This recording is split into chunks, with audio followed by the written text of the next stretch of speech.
Night is the 29th of August, and this is the third night we're speaking on the Dhammapada.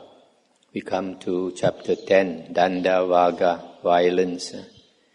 Verse 129, all tremble at violence, all fear death, putting oneself in the place of another. One should not kill, nor cause another to kill. 130, all tremble at violence, life is dear to all. Putting oneself in the place of another. One should not kill, nor cause another to kill.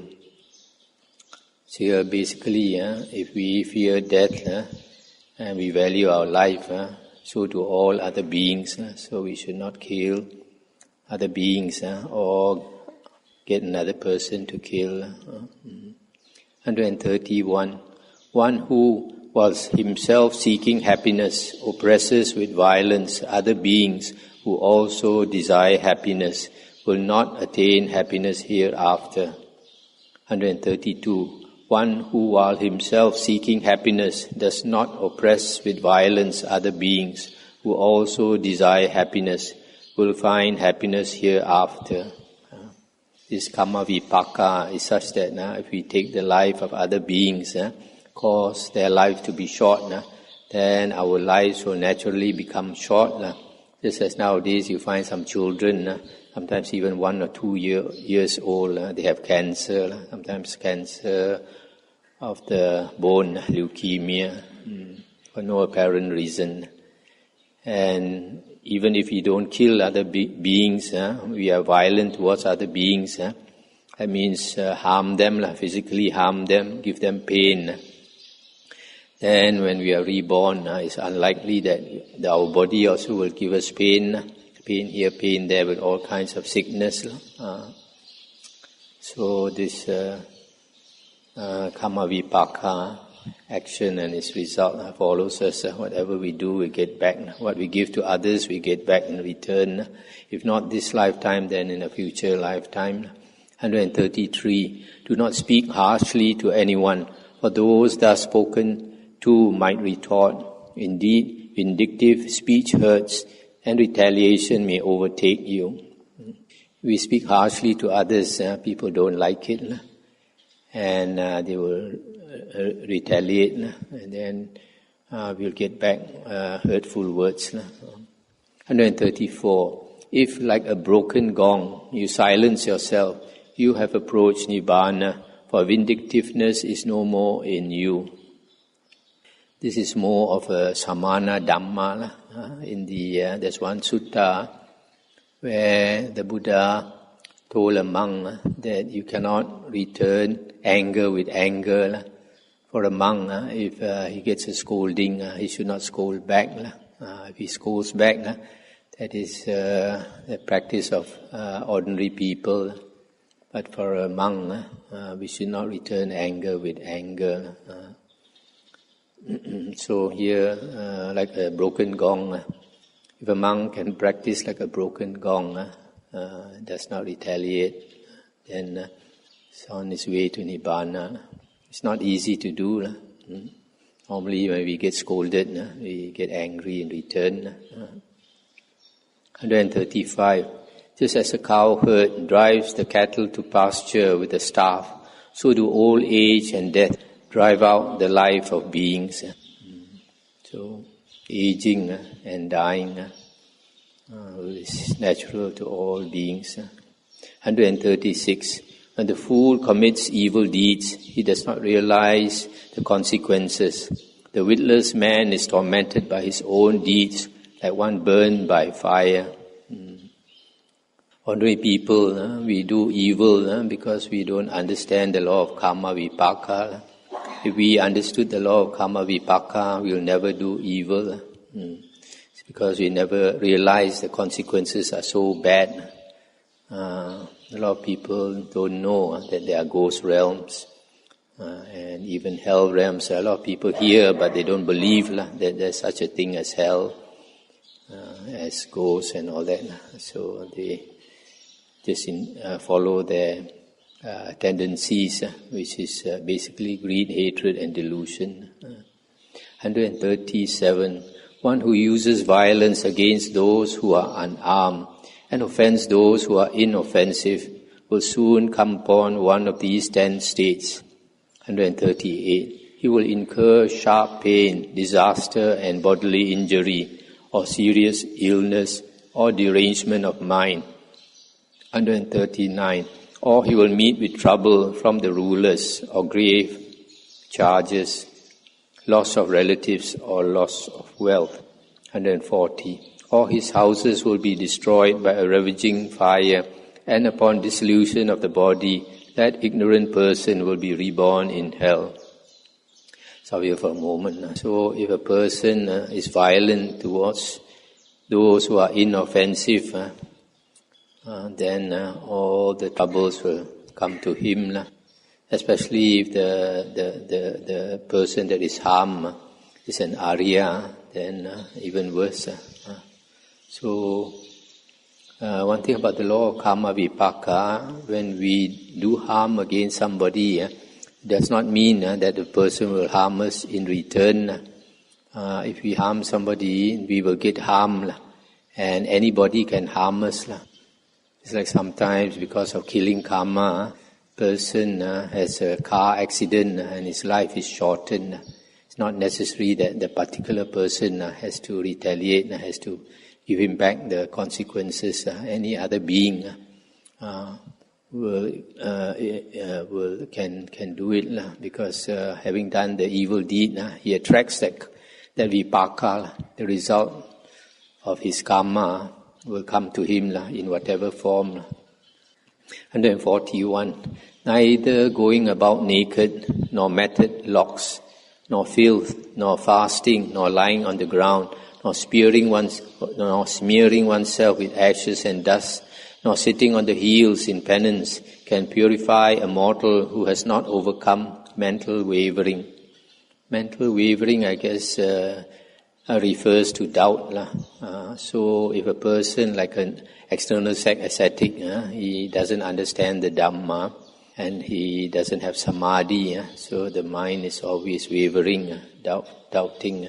So he practices all these ascetic practices, like going naked, having matted locks, means long hair that are matted together, smearing filth on the body, fasting, is lying on the ground, I'm not sure why, smearing his body with ashes and dust, etc. Cannot purify his defilements. 142. Even though he be well adorned, yet if he is poised, calm, controlled, and established in the holy life, having laid aside violence towards all beings, he truly is a holy man, a renunciate, a monk. So it is not outside appearances that is important, it is a man's heart. If the monk is calm, controlled, and is not violent towards any beings, then he is really practicing the right way of a monk. 143. Only rarely is there a man in this world who, restrained by modesty, avoids reproach, as a thoroughbred horse avoids the whip. So it's rare to find a person who is restrained and is not blamable. For him to be that, then he has this hiri ottappa.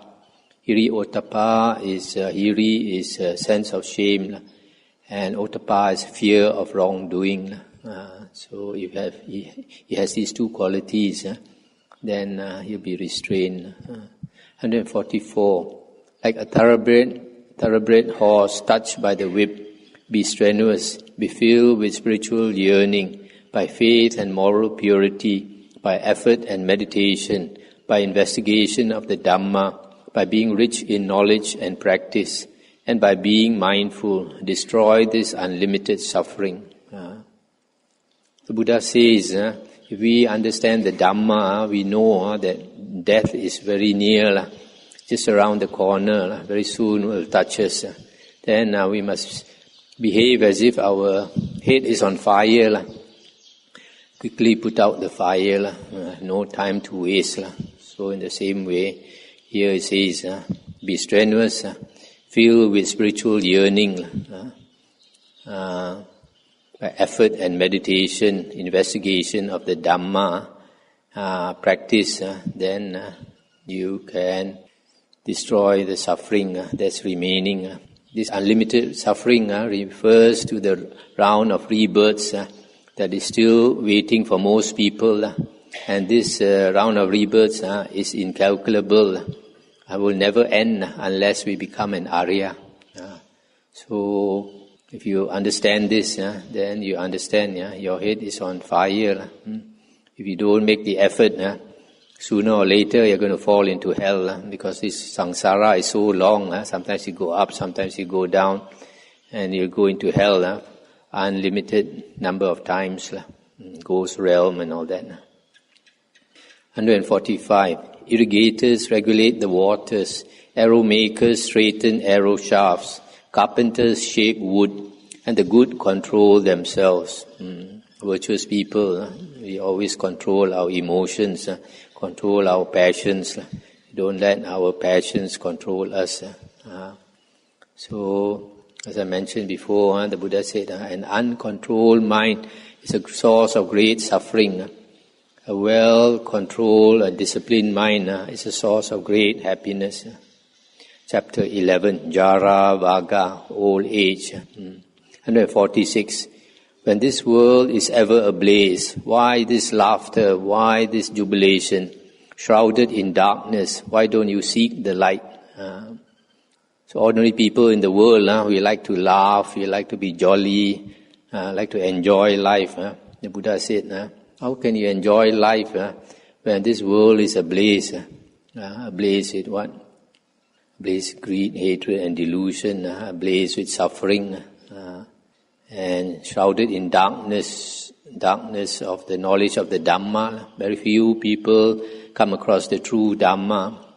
If we have already come across the true Dhamma, we should not waste this opportunity. 147.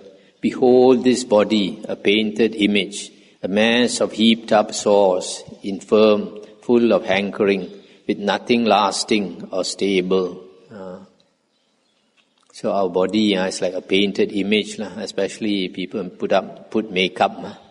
But the Buddha says a mass of heaped sores, infirm, sick, full of hankering, full of wants, hankering after this, hankering after that, desiring this, desiring that. But there's nothing lasting or stable in this body. So you always have to remember that the Buddha says, our body is no different from a corpse. In a few more years' time, our body will be a corpse. And even that corpse also won't last. That smelly, bloated corpse, the blue-black corpse, even that also will break up and disappear altogether. 148. Fully worn out is this body, a nest of disease and fragile. This foul mass breaks up, for life ends in death. All lives must end in death. And this body is a nest of disease, especially if your karma is no good. You have all kinds of disease, cancer, high blood pressure, diabetes, heart disease, everything. 149. These dove-colored bones are like gods that lie scattered about in autumn. Having seen them, how can one seek delight? In the olden days, during the Buddha's days, they didn't have proper cemeteries. They would just throw the corpses in the forest and let the animals eat. So you walk to those places, you'll find all these bones scattered about. And if you see them, then you should realize that one day your own body will be like that. So how can you delight in this world? How can you be happy with your life?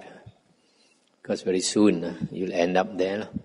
150. The body is a city built of bones, plastered with flesh and blood, containing within aging and death, pride and contempt. So this body, this aging and dying is inherent in our body. But we don't understand worldly people are full of pride and contempt for others. Pride with your own body, pride that your body is so beautiful, you're full of strength and all that, and contempt for other people. But very soon, all that you will lose. 151. Even gorgeous royal chariots wear out, and this body too wears out. But the Dhamma of the good does not age. Thus the good make it known to the good. So everything in the world will wear out. But the Dhamma does not wear out. So we pass it to those who have the blessings to receive it. 152. The man of little learning grows old like a bull. He grows only in bulk, but his wisdom does not grow. So a lot of people like that grow old like a buffalo, but wisdom does not grow. His wisdom is like the buffalo. 153. Through many a birth in samsara have I wandered in vain, seeking the builder of this house. Repeated birth is indeed suffering. O house builder, you are seen. You will not build this house again. All your rafters are broken and your rich bowl shattered. My mind has reached the unconditioned. I have attained the destruction of craving. This one we often chant. Aneka jati sang sarang sanda visang anibisang. Yeah. So this one, when the Buddha was enlightened, he uttered these verses. For a long time in samsara, he wandered through the round of rebirths, seeking the builder of this house, the creator. Because repeated birth is suffering. Each time we take birth, we suffer. Even if we are born in heaven, also we enjoy most of the time. But when it's time for us to die, you see the devas, they also have a lot of suffering. Buddha says, devas, even though their lifespan is millions of years, yet when they are about to die, they think, why so fast? I'm dying, I have to go off. They still got a lot of things to do, just like human beings, very busy. A lot of things still haven't done. Then the Buddha says, house builder, you are seen, you will never build this house again. The mind has reached the unconditioned state. So maybe one day when you are enlightened, you'll also say this. 155. Those who in youth have not led the holy life, who have failed to acquire wealth, languish like old cranes in a pond without fish. 156. Those who in youth have not led the holy life, who have failed to acquire wealth, lie like worn-out arrows, shot from a bow, sighing over the past, regretting. So if we don't practice the holy life, when we grow old, we have not acquired wealth, means not acquired blessings, not acquired merit. And then we are like old cranes in a pond, without fish, waiting to die. Sighing over the past, regretting, remorse, we didn't use our time properly. So we have the energy, we have the good fortune, especially to come across the Dhamma. In the whole world, very few people have the good fortune to meet the real Dhamma. And now that we have met the Dhamma, don't waste our time. Remember, at one time you were probably Deva. When you were passing away from the Deva realm, other Devas were telling you, take rebirth in the human realm. Remember? Then go and learn the Dhamma and have unshakable faith. That means understand the Dhamma so that you attain stream entry. So now the opportunity is here. Don't waste it. Chapter 12, Attavaga, the self. 157. If one holds oneself dear, one should diligently watch oneself. Let the wise person keep vigil during any of the 3 watches of the night. This refers more to monks. Because the 3 watches of the night, the first watch is 6 to 10 p.m. The second or middle watch is 10 p.m. to 2 a.m. And the third watch or last watch is 2 to 6 a.m. So the Buddha always advise his monks to be vigilant during the whole night. That means you can take a rest but don't fall asleep.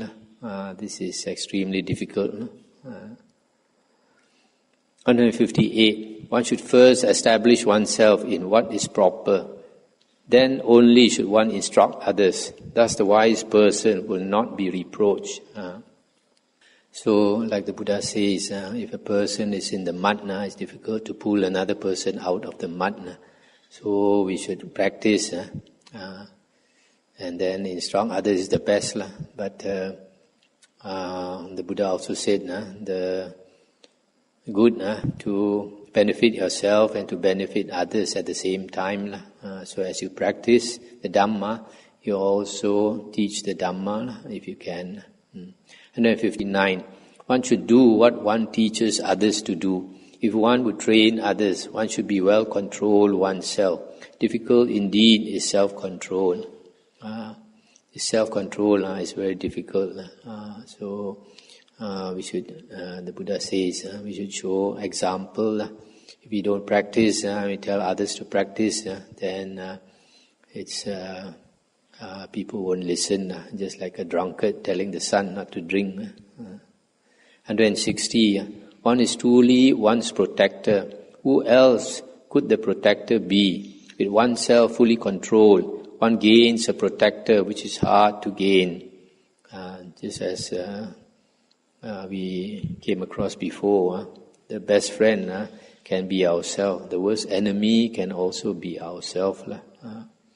So also the Buddha said in one sutta, be a lamp unto yourself, be a refuge unto yourself with no other refuge. Take the Dhamma as your lamp, take the Dhamma as your refuge with no other refuge. 161. The evil a witless person does by himself, born of himself and produced by himself, grinds him as a diamond, grinds a hard gem. This one we read in some other sutta. When a person goes down to hell and he's confronted by this King Yama, and the King Yama will play the DVD of his past life. And you see all the actions he did, good and the bad. And then, of course, the bad is more. And the King Yama said, you have come here because of your own actions. It was done by you and you alone, not by your mother, not by your father, not by your son, not by your daughter, not by your wife, not by anybody, but you alone. So you alone have to bear the consequences of your actions. So here, just like that. 162. Just as a jungle creeper strangles the tree on which it grows, even so, a person who is exceedingly depraved harms himself as an enemy might wish. So if a person is depraved, that means he does all the unskillful actions, all the unwholesome actions, and he harms himself, just like a creeper strangling a tree. 163. Easy to do are things that are bad and harmful to oneself, but exceedingly difficult to do are things that are good and beneficial. Why is that so? Because our natural tendencies lead us to evil. Greed, hatred and delusion are our tendencies. It's not the opposite. So if we behave like normal, ordinary people, then we follow our natural tendencies and we do harmful things because it's easy to do. But to do good things, it's like swimming against the current of life. 164. Whoever, on account of perverted views, reviles the teaching of the Arahants, the noble ones of righteous life, that fool, like the bamboo, produces fruits only for self-destruction. So you see the teaching of the Arahants. It's only later books. They say the teaching of the Bodhisattvas. But during the Buddha's time, the pinnacle of the holy life is the Arahant. Even the Buddha himself is the Arahant. There are 10 names of the Buddha. If you look at the 10 names of the Buddha, one of them is Arahant. But the Chinese books don't like to use the word Arahant for the Buddha, so they say Yin Gong, worthy of offerings. But the actual fact is that the Buddha's name is Arahant. During the Buddha's time, only the Buddha was called the Arahant. The Buddha's disciples were never called Arahants. The Buddha's disciples were called liberated by wisdom or liberated by mind. Disciple liberated by wisdom and disciple liberated by mind.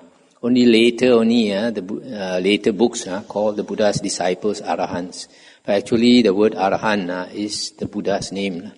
And the word Arahant comes from the word Arahatta. Ara and Hatta. Ara is the spokes of the wheel. And Hatta is destroyed, broken up. So the spokes of the wheel of existence, that means samsara. Samsara has been destroyed. So an Arahant is a liberated person who has destroyed the wheel of samsara. Has broken the wheel of samsara, will never be reborn again. So people with wrong views, they revile not only the teaching of the Arahants, they also revile the Arahants, talk bad about the Arahants. So the fool, like the bamboo, is going for self-destruction. 165. By oneself is evil done. By oneself is one defiled. By oneself is evil left undone. By oneself is one purified. Purity and impurity depend on oneself. No one can purify another. In the same way, no one can bless another. Nowadays, a lot of people like to ask for blessings from monks. Not only to bless him, sometimes even to bless the car, bless the house. This nonsense. 166. Let one not neglect one's own welfare for the sake of another, however great. Clearly understanding one's own welfare, let one be intent upon the good. This is another one of my favorite verses. You see, although it's important to help others, but you have to help yourself also. Let one not neglect one's own welfare for the sake of another, however great. A lot of people, we always give some excuse not to practice the spiritual path, the holy path. Although we know death is just around the corner. We say we have to look after our family, we have to look after our children. Sometimes the children are already born and grown old. Then they say have to look after the grandchildren. Always all these excuses. But when death comes, death is not going to listen to your excuse. Oh, let me finish looking after my grandchildren first. Chapter 13, Loka Vaka, the world. 167. Do not follow the vulgar way. Do not live in heedlessness. Do not hold false views. Do not linger long in worldly existence. So don't be heedless. If you are heedless, careless, you'll be lingering a long time in samsara, worldly existence. 168. Rise, do not be heedless. Lead a life of good conduct. The righteous live happily both in this world and the next. 169. Lead a life of good conduct. Do not lead a base life. The righteous live happily both in this world and the next. So the Buddha says, arise, don't be careless, don't continue with the old way. Now that you heard the Dhamma, make an effort. 170. When one looks upon the world as a bubble and a mirage, the king of death does not see one. So, since the world, actually our world, is going to crash very soon, just like the share market. So it doesn't matter whether people say the world is going to end at 2012 or whatever time. Our own world is very soon coming down because our life is so short. So if we practice, then only the king of death cannot see you if you have reached the deathless. 171. Come, behold this world, which is like a decorated royal chariot. Here fools flounder, but the wise have no attachment to it. So most people, we like the world, Just like we like a decorated royal chariot, we want to play with the royal chariot. So a lot of people like to play in the world. That's how they flounder in the ocean of samsara. But the wise slowly let go of the attachments. 172. One who, having been heedless, is heedless no more, illuminates this world like the moon freed from a cloud. 173. One who by good covers the evil he has done, illuminates this world like the moon freed from a cloud. So if we have been careless before and we understand the Dhamma, then we are careless no more. And we practice the spiritual path. And we practice the spiritual path, then whatever evil we have done, we can cover it. A very good example is Angulimala. He killed hundreds of people, and he is he should be destined for hell, and end up in hell for millions and millions of years, because he understood the consequences. Having heard what the Buddha said, he strove very hard, and then became an arahant, and didn't have to pay back all the evil that he did, because he had no more ego. Only when we have an ego, a self, the karma can follow us. When there's no self anymore, then the karma cannot attach to that self anymore, because there's no self. 174. Blind is this world. Here only a few possess insight. Only a few, like birds escaping from a net, go to the realm of bliss. As I mentioned before, the holy path is the path of the alone, to the alone, by the alone. So very few have the courage to walk this lonely path and get free. 175. Swans fly on the path of the sun. Men pass through the air by psychic powers. The wise are led away from the world after vanquishing Mara and his host. The Mara here refers to all the defilements inside us. If we can overcome all the defilements inside us, then only we are led out of the samsara. 176. For a liar who has violated the one law of truthfulness, who holds in scorn the hereafter, there is no evil that he cannot do. This person who does not understand the law of karma vipaka, so he doesn't believe in the afterlife, the hereafter. So if people tell him about karma vipaka and about future rebirth, he will scorn, won't believe at all. So such a person who does not believe in the law of karma vipaka, action and its consequence, then he dares to lie and dare to do any evil. He will not hesitate to do, because he doesn't understand the consequences or don't believe in the consequences. 177. Truly, misers fare not to heavenly realms, nor indeed do fools praise generosity, but the wise person rejoices in giving, and by that alone does he become happy hereafter. If we are generous, we make other people happy. So we give happiness when we give things to others, and it comes back to us naturally. 178. Better than sole sovereignty over the earth, better than going to heaven, better than even lordship over the worlds, is the fruition of stream entry. This is another very important saying. In the whole world, the most valuable thing we can get in life is to attain stream entry. Nothing more valuable than become Sotapanna, the first stage of Aryahood, the stream entry, first path, which will become turned to first fruit within the same lifetime. So better than being king of the whole world, or even king of the Deva realm. That as a Deva you are very happy. But if you are a Deva Raja, like Sakha Deva Raja, you are even more happy. But that is nothing at all compared to attaining a stage of Aryahood. Because once you attain a stage of Aryahood, all the woeful planes of rebirth you've left behind. You'll never become a ghost again. You'll never become an animal. And you'll never be reborn in hell again. So the remaining suffering is very little. But even if you become Sakadeva Raja, king of all the devas, if you have not become an Arya, then the round of samsara is still very long.